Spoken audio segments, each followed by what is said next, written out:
One of my favorite things about competitive Yu-Gi-Oh! And all the times that I've been playing it is all of the fun tech options that appear format after format to sort of combat the metagame.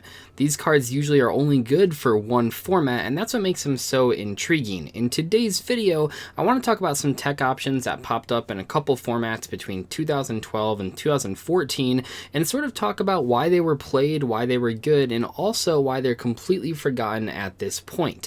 Most of the cards on this list have not been played in a side deck for years now, and that's what makes them so interesting. At one point, certain tech options like the ones in this video become so popular that people actually main deck them, and then suddenly they just fall out of favor. If you don't know what a tech card is, because it seems like every time I mention that I get a couple questions about what that means, it's basically a card that isn't actually part of your core strategy. It's just something that you add to your deck to sort of combat the metagame in a very specific way. This is why they fall out of favor, because they're only good against specific decks and specific formats. So once those decks become banned or stop being played, the tech options also sort of come out of side decks and just back into people's binders, where they won't see play again until a new format arises where they suddenly become good. First off, let's talk about DNA Surgery, a really interesting floodgate that originally was popular in 2013 against spellbooks and later saw play in 2014 as well. So this card is pretty straightforward. It's just a continuous trap that lets you change the type of all monsters on the field, and there's actually a different version of this card for attribute as well in DNA Transplant. However, DNA Surgery is the one that saw play, so that's one that we'll focus on. This mainly saw play against spellbooks, and the reason it saw play against spellbooks is because many of their best cards like Fate and Master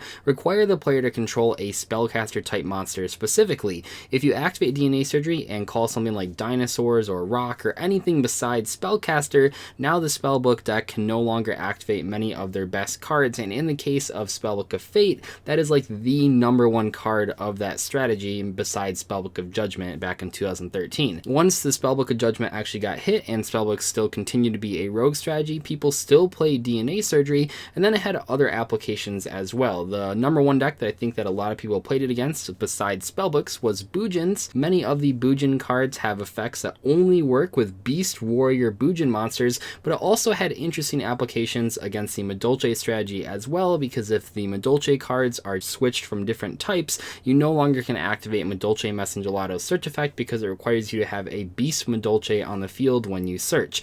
DNA Surgery is not very popular anymore and hasn't really seen play since 2014, mostly because there aren't any decks out there like spellbooks, like Bujins, like MADOLCHEs that actually require you to have specific types on the field. There certainly are cards that deal with certain types and certain attributes, but there really hasn't been cards that specifically require you to have those attributes and types on the field to resolve their effects. If that ever does happen though later on, expect cards like DNA Surgery and Transplant to be in side decks everywhere. When I think of 2012 Yu-Gi-Oh! And even 2014 Yu-Gi-Oh! To an extent, very often people would only be Xyz summoning one time per turn unless they really hard comboed off. In general, a card like Black Horn of Heaven pretty much ended your opponent's turn, especially if they were playing a deck like Dino Rabbit, which Black Horn of Heaven was a perfect counter to. Oftentimes, the Dino Rabbit deck would only have one play a turn. That would be either summoning Rescue Rabbit or summoning Tour Guide to make Xyz monsters, and Black Horn of Heaven was an easy way to negate this summon and avoid the negation effect of a card like Evolzar Logia. It also saw play in side decks in 2014, namely against Geargia to stop Geargia X, but also just against a variety of strategies as well. Pretty much any deck that was summoning Synchros or Xyz summons as -1s, you could side Black Horn of Heaven against when you went first. This card obviously won't see any play going forward though, and hasn't seen play ever since the release of Solemn Strike. Solemn Strike does what Black Horn of Heaven does, except a lot more stuff as well, and yes, it does have a life point cost, but as we know time and time again, life points simply do not matter that much in Yu-Gi-Oh! Therefore, a card like Solemn Strike we can look at and just say, this card does a lot more than Black Horn of Heaven and is just infinitely more versatile, therefore we should play that card instead. Obviously, Solemn Strike and Black Horn of Heaven can't stop non-inherent special summons, things like Monster Reborn and Soul Charge, but you have other cards for of that.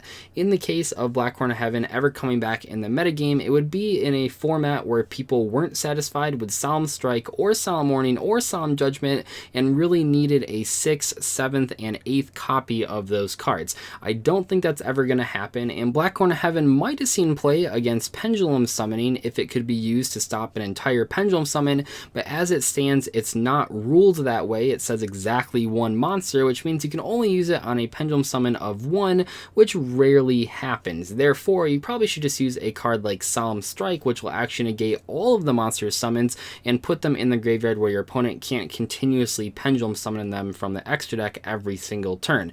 I highly doubt Black Horn of Heaven will ever see play. I think that just in general, Solemn Strike is just so much more versatile without any downsides other than the life points, and that life point downside isn't nearly enough for people to play Black Horn of Heaven instead. I mentioned before the critical mass of back row destruction and how we've sort of hit that in 2018 with cards like Twin Twisters and Evenly Match and Red Reboot, but one interesting piece of Yu-Gi-Oh! Tech history is Trap Stun, a card that was extremely popular for the first half of 2014.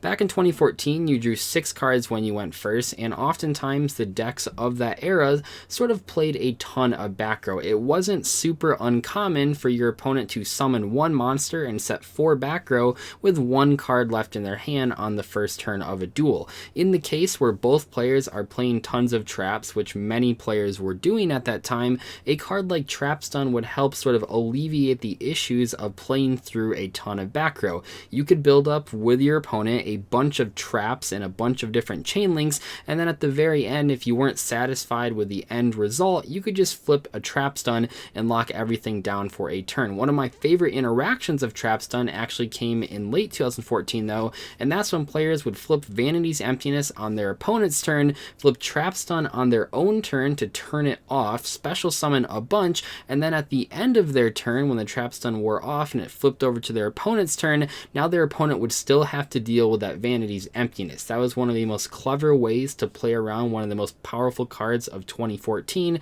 and it's just one of the many cool things that Trap Stun could do. Nowadays though, people are going to play cards like Evenly Match or Twin Twisters or Red Reboot, and there's really no place for Trap Stun even in the more trap-based mirror matches where Evenly Match is so popular.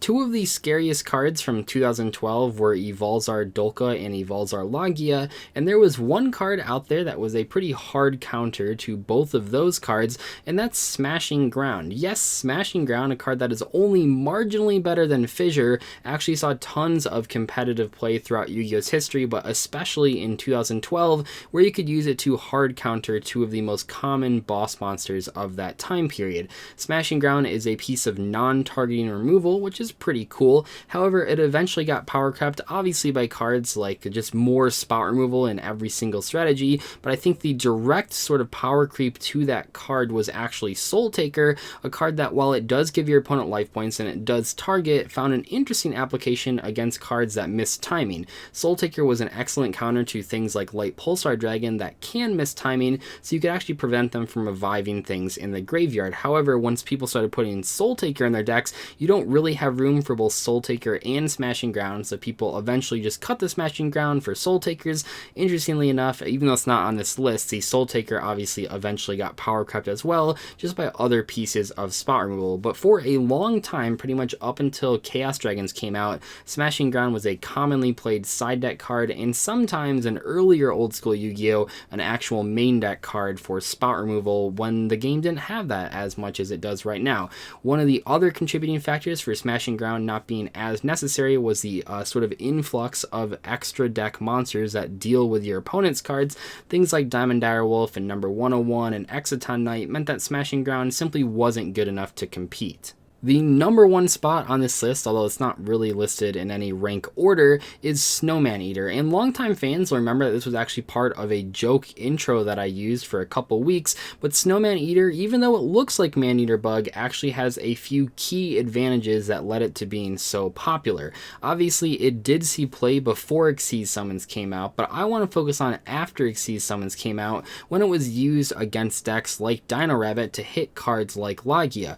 Most importantly, importantly though, Snowman Eater has 1900 defense, which most decks couldn't actually deal with. Even the biggest main deck monster of Dino Rabbit, which was Sabersaurus, couldn't run it over in battle, which meant that you got extra value out of destroying a card, and then on your turn, using the level 3 Snowman Eater, not like Man-Eater Bug, it's level 3, you could use that for a rank 3 Xyz summon, which back when Xyz first came out, level 3 monsters were where everything was at. Cards like Tour Guide from the Underworld comboed so nicely with Snowman Eater, you'd be able to summon a Sangan but not use it for Xyz material and just go into something like Leviathan Dragon or Leviair using the Snowman Eater, so that you got value by making a rank 3 monster, but also you get value by searching with your Sangan when your opponent destroys it. Snowman Eater was an incredibly powerful and popular side deck pick, and it's really interesting to see where the game has gone to where cards like Snowman Eater and like all the ones on this list aren't being played anymore.